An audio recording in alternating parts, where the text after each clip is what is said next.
Hello, I am the maniacal Dr. Watson. Welcome back to the Sunless Sky. I am really excited. We finally sort of get to dig into the actual game.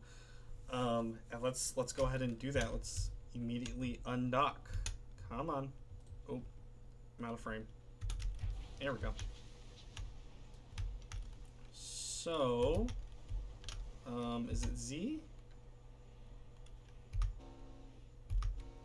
Choo choo! We can chew! Let's see.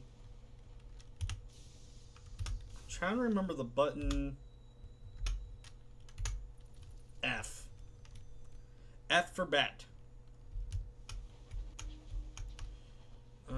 A successful expedition, apparently. Somewhere up north, so let's head there.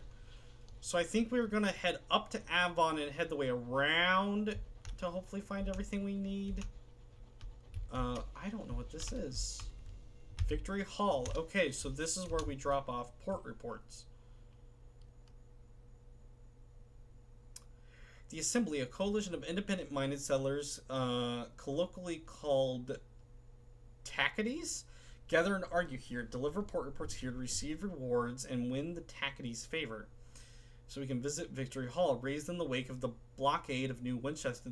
This magnificence of glass and steel houses the Colonial Assembly. Raised here, representatives of the independent ports of the Reach gather and quarrel.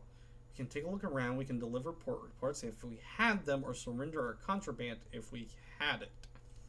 I think we're going to take a look around. Who want independence from London may have work for Skyfarer. The music of democracy.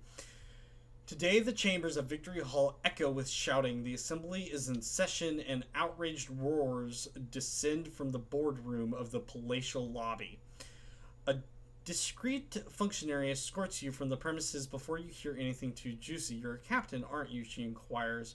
Once you're safely outside, if you want to be of service, bring us news from other ports. The Windward Company have spies everywhere, and we need recent, accurate information of our own. As you visit ports, you may obtain reports. So we already have a pretty good place, and we also got told where to take them. So I think, yeah, that's it. Perhaps not. We can look at what shops. They have no shops, so effectively there isn't really anything here besides a place to send our port reports. So that's good to know. There's another place we could go. What's this one?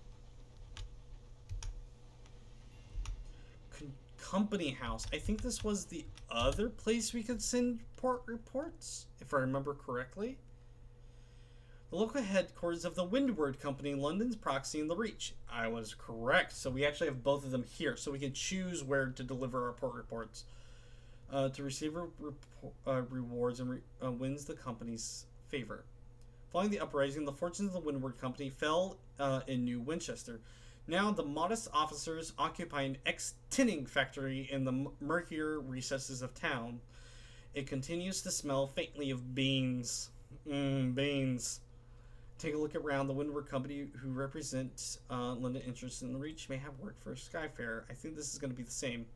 Effectively, the offices are cramped, typewriters ring, assistants scurry between desks. Beleaguered managers struggle to make themselves heard over the hubbub. Eventually, a hurried assistant makes you a cup of tea.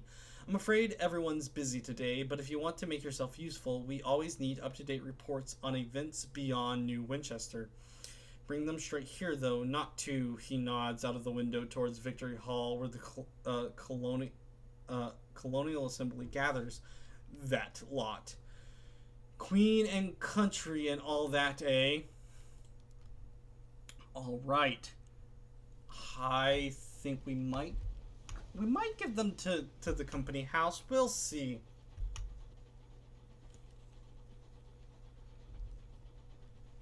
What?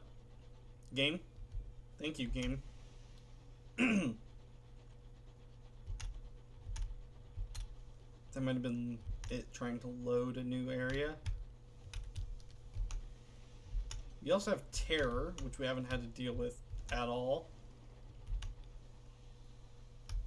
let's try and fight one of these.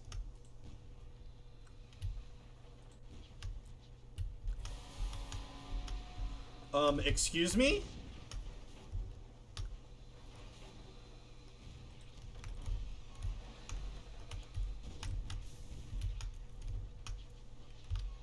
Oh my goodness. Fighting in this game is difficult.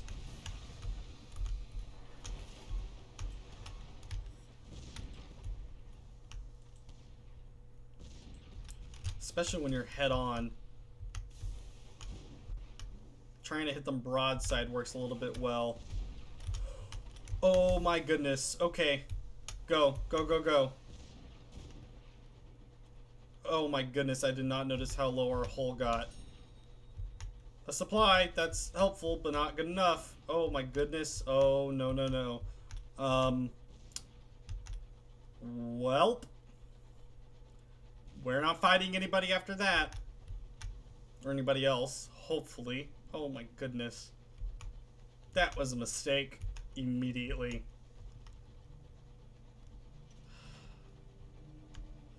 Old stones and forgotten ruins lie tumbled across the sky.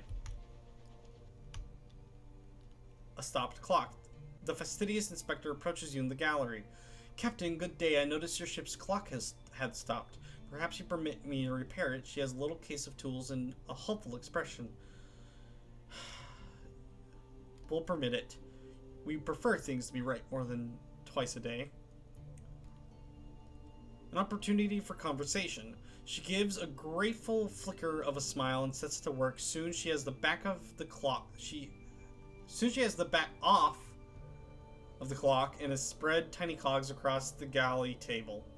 Obscure horological tools gleam brassily among them. Everything has a place. I appreciate the opportunity to keep myself busy. Staring too long at the stars is harmful to the temperament. So they are attempting to fix our clock. The fastidious inspector has a round face, brown eyes, and short dark hair. She gives the impression of being perpetually busy. I'd like to inquire about her work. What are the duties of an agent of the horological office? A higher calling, she sniffs. It is fundamental importance that 10 o'clock on the 2nd of June in one corner of the Empire occurs at the same time as 10 o'clock as the 2nd of June on the opposite corner. How is an empire to function if it can't agree what day it is? Unfortunately, the process is complicated by the fact that time is less reliable than it was. The hour trade has set to that.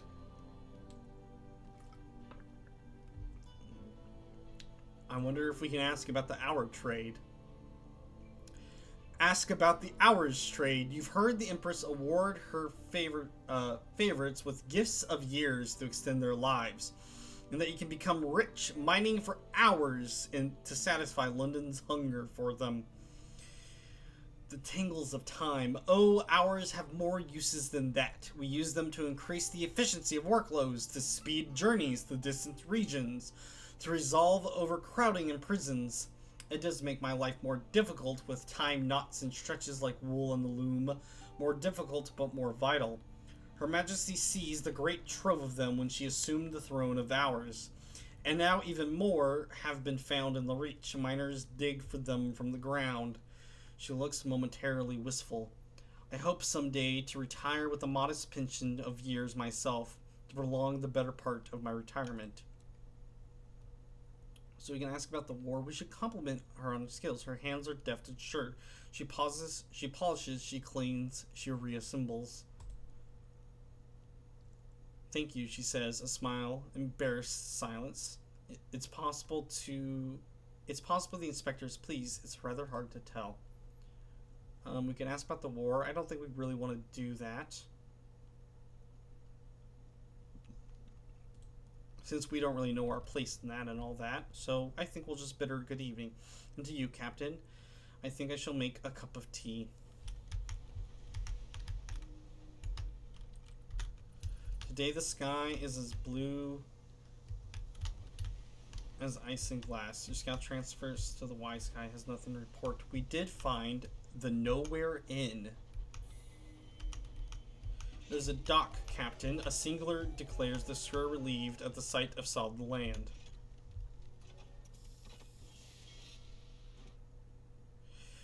Behold a rune of giants. Gargantuan blocks of jigsaw together, furred with moss and whispered with orchids. Orchards.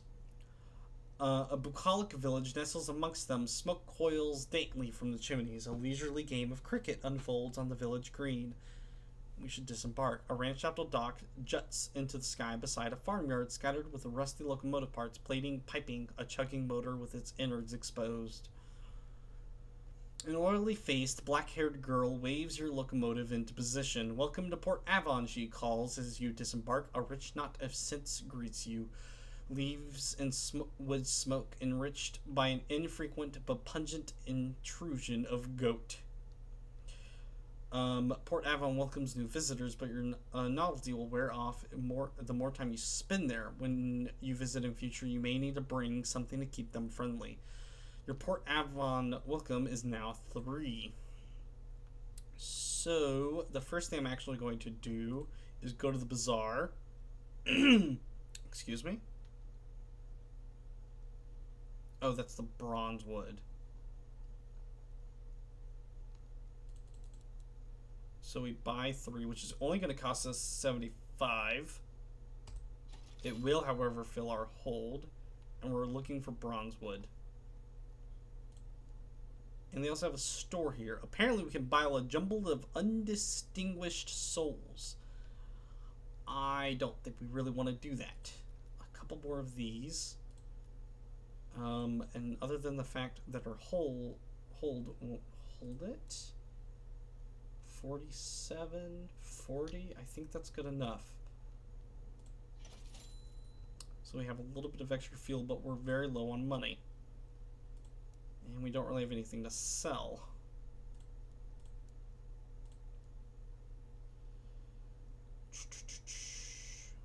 We can recruit a repentant devil. He's looking for passage. Ooh, we cannot because we need 100 sovereigns. Oh, but we'd actually keep it on board. Actually, are you? There we go. He wasn't actually at station, so that's good to know. So we have somebody that we could possibly deal with here. Let's go into Port Avon. We would like to write a port report. The locals are willing to update you on the news. There's not much to share. We're not for talk of smugglers and sky beasts. You could easily confuse the place for a village on the world that you left behind. It's quite peaceful here, apart from some fuss over a newspaper delivery. The villagers frown and change the subject when you ask about it. So rewards, yeah, okay. We already know how the port reports work at this point. Share exotic, so we could share exotic gossip with the locals, which increases our welcome at the port. Or we could host a party aboard your locomotive, which requires a caddy of dried tea. Or sullen, stewed gossip. I don't think that's what we want to do. So there are apparently the Cyclopean ruins, the Nowhere Inn, and the Village Green. Let's visit the Village Green. A golden nebula scintillates above Port Avon's apple trees. Allotments, eel fishers, and steepled church. Here you may, if you choose, immerse yourself in the village's quaint rhythms. So we have the rural sommelier. Someone has grafted brass wheels, the carcass of an old armoire, and impaled its top with a jaunty damask umbrella. Or we can go to the Village Green. I think let's go here. Someone has grafted brass wheels to the carcass of an old armoire and impaled its top with a jaunty damasked umbrella. A man stands behind it, flesh and finery, the colors of dawn. Sheep herding customers through their sampling of wines. Sweet wines, sour wines, subtle wines, and sinful. Spirits of every vintage, save, of course, the Hesperidian cider. He gives a small, sad laugh. You know because I looked. This is the only place with real apples, but even here that cider eludes me. He beckons you with a gloved hand. Ask him about the Hesperidian cider. A rare vintage, unheard of and unseen since London. This merits investigation. Closer, closer, come listen. Come here, come close and listen, you effervescent thing. I have a story. An associate of mine, he once gave me a sip of it, a golden drop to place under my tongue, and my life was changed. A carnivorous pleasure steeps in his voice as he speaks. I went back to the store immediately, of course, but the price was too much, and that eventually the dreams drained away, and now I'm here, serving wine to drunks. His laugh is bitter, black and bitter, but the rural sommelier gives you the address nonetheless, just in case. If you decide to risk the same grief, savor it for me. We are now searching for the Hesperidian cider. The rural sommelier mentioned Hesperidian cider, apparently purchasable from an unusual shop in London. We should visit the village green. We are at the heart of the village, surrounded by orchards, of real apple trees that were shipped through the avid horizon as seeds. An endowment of years from her renewed majesty grew them to swift maturity. So we could either take a relaxing stroll or watch a cricket match. I think we'll watch a cricket match. A crack of willow on leather, a hesitant smattering of applause. So these will, however, cost us welcome.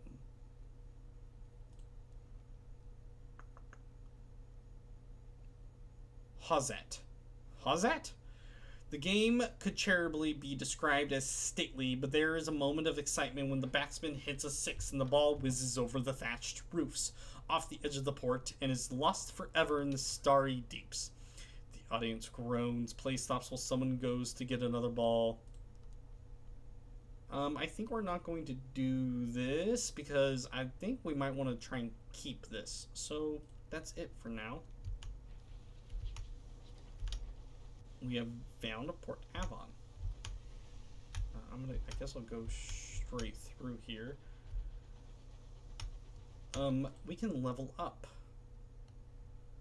We can become scarred, a spell in prison, choose a faucet, grow stronger, an interlude in red and gold, a scandal, or a narrow escape. Does this repair our hull? Nope. A Tale of Terrors, or a Vision of Heavens. Ooh. We already have plenty of hearts.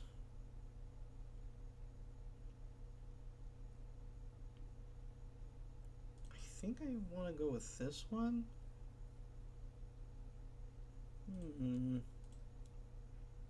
Irons or visions. A narrow escape gives us stories. I think we want to go with this one.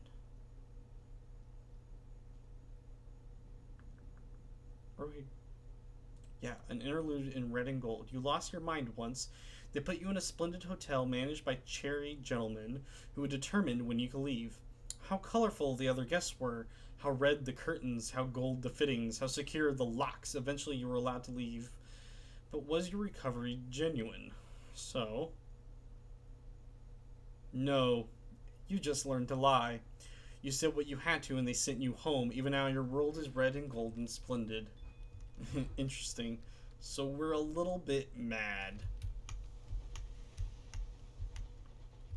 So now we begin heading to the west to look for the other two locations that we can hopefully find.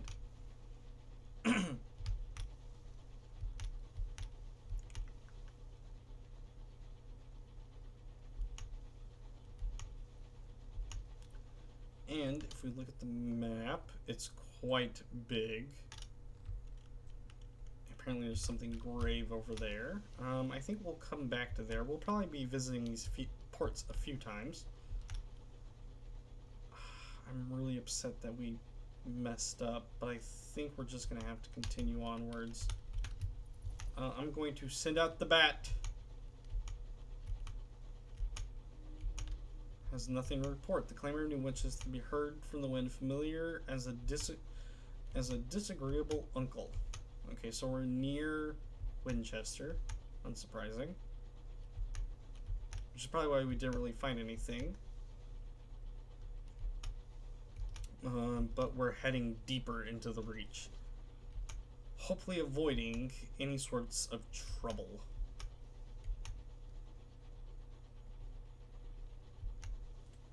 And we're almost west, it looks like. Looks like there's something here. We're very low on food. Nothing to report.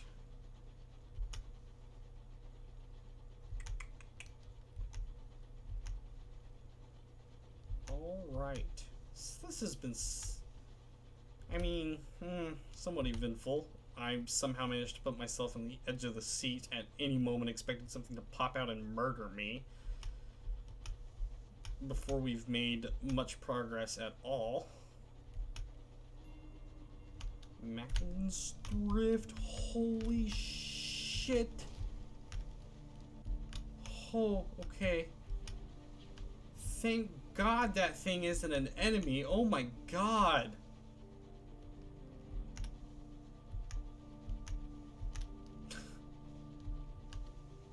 Did they just fire at something? Okay, I think we should send out the bat.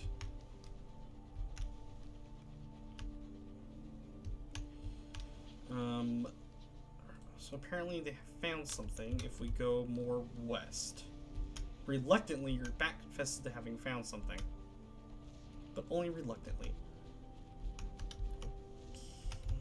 Okay. I think we actually have to go around north to get to wherever it is.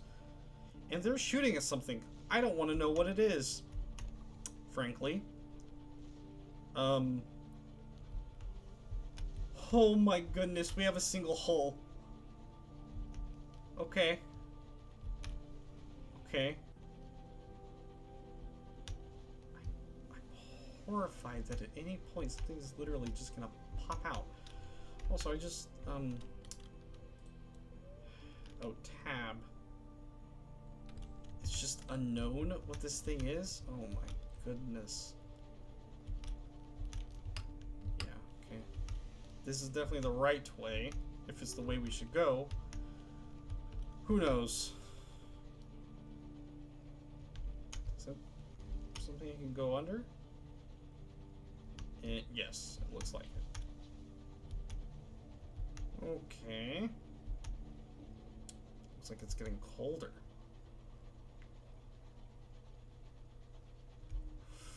We found a port. Leadbeater and Stainrod's Nature Reserve. Ooh.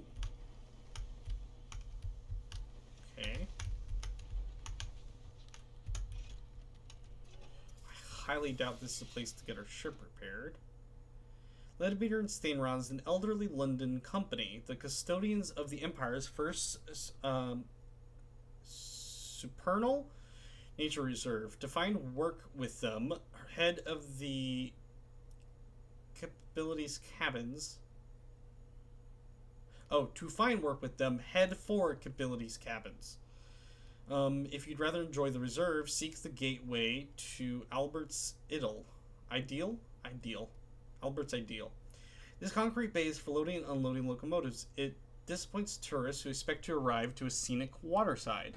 It mainly caters for the workers of the Leadbeater and Stainford Company who come to collect goods from the laboratories here. Cable cars link to the main reserve below and scientific base at Capabilities Inquest. So we should gather a report.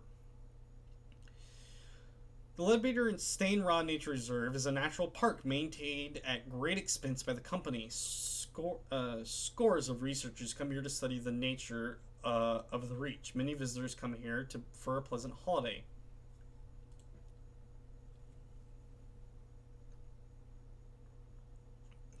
Converse with your fellow captains. What brings them out this way? For a few, it's the work provided by Leadbeater and Stainrod. For the rest, the reason is the same. They're drawn by the beauty of the reserve. Some are here with tourists from across the Empire. Others are here to give their crews a respite. Others are simply passing by and couldn't resist stopping in. So this is, I think, the loading bay? Or...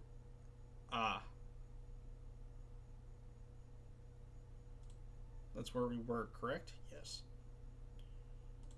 I think we'd like to go to the inquest.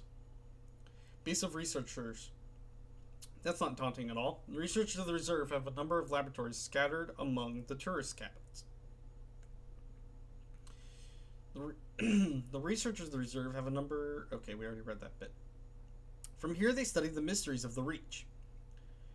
So you can read the request to all parkgoers. The researcher of the reserve has pinned up a call for aid. We want to study the powerful forces of nature at work in the Reach, so that we may improve the life of all citizens of the Empire. If you're intrepid sort and willing to aid our earnest efforts, we are offering a reward for the following. I see you're interested.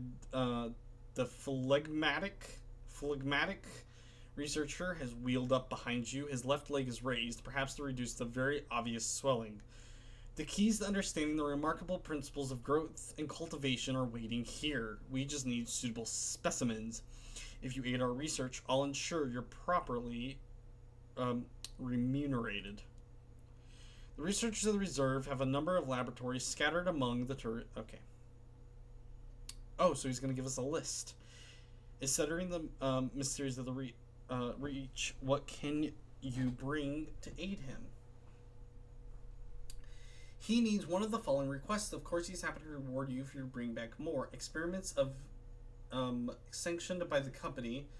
The phlegmatic researcher has a request to be brought the wings of a courser bee. Who knows how easy that's going to be to find. Ants. Just regular old ants. Or to be brought back a hybris pus. That sounds real gross. Okay, and then these are the 3 things that we could possibly bring him. Perhaps not. So let's go to the Albert's Ideal into the reserve. We could arrange for a guide. I don't think we really need to do that, to be honest. So I'd like to visit the bazaar. Half-price stack of penny dreadfuls. Apparently this is ministry-approved literature. Mass printed books, wood, pulp paper, lurid covers, and fresh and gleaming ministry stamps. I don't think we're going to buy any of these because I don't know what to use those for. And apparently this is, this is a place to buy verdant seeds. We got them for much cheaper though, so that isn't going to be where we already have those anyway.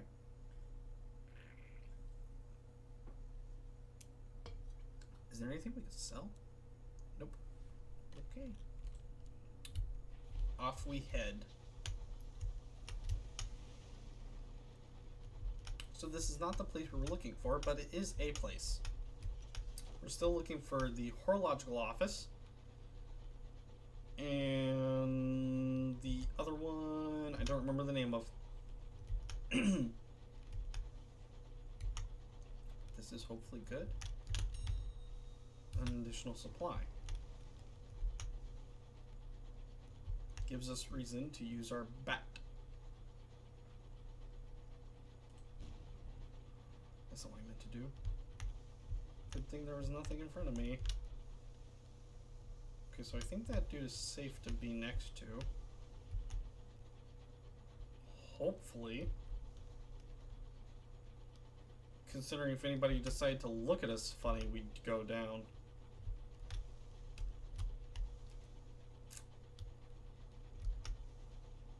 Where's the music?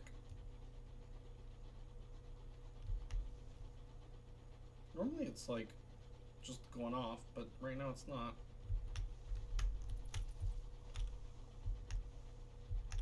Thank goodness there doesn't seem to be anything dangerous here. Okay, found 2 things. The one to the far left seems much more likely to be something of use, so that is where we're going to go. Well, the other one could be a port that we passed up. I think we'll come back around to it.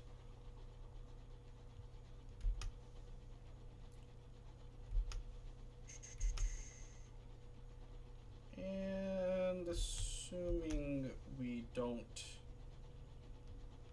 blow up. He's angry, he's angry, he's angry, he's angry. Oh my goodness. Okay.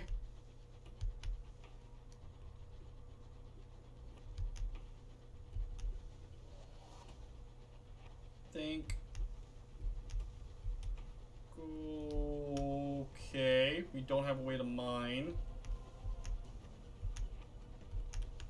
Sweet Cloister bees. Oh, so those are Cloister bees. Oh my goodness. Yep, I am your navigator. Is entranced by the wash of flowers and soon arrives at the fields of Asphodel. He recites the home of the shadows who have been worn to weariness. Oh, we can collect it. Does that spawn anything? It does.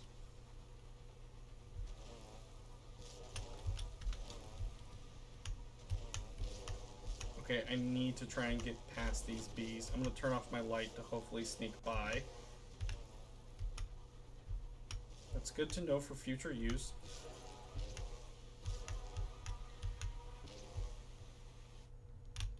Oh! Dang it. A rupture. With a groan like a dying whale, your locomotive's hull buckles. Your hull has fallen to 0. Your captain is dead. That was anticlimactic. An end. The cold takes you. And I think, okay, so that's actually is going to be where I leave this episode off. So we started a new lineage after not making it very far at all. I think this maniacal was the professor of the other doctor. Or they were colleagues, not exactly sure. And I think at the beginning of next episode, I'm just simply going to play up to the point where we were at the end of this one, since I'm sort of disappointed with where we left off. So for you, you'll just get to see time wipe and we're back to where we were before, but for me, it's going to take a little bit of time. So if you enjoyed, like this video, and if you'd like to see more, go ahead and hit that subscribe, and I'll see you in the next episode. Goodbye.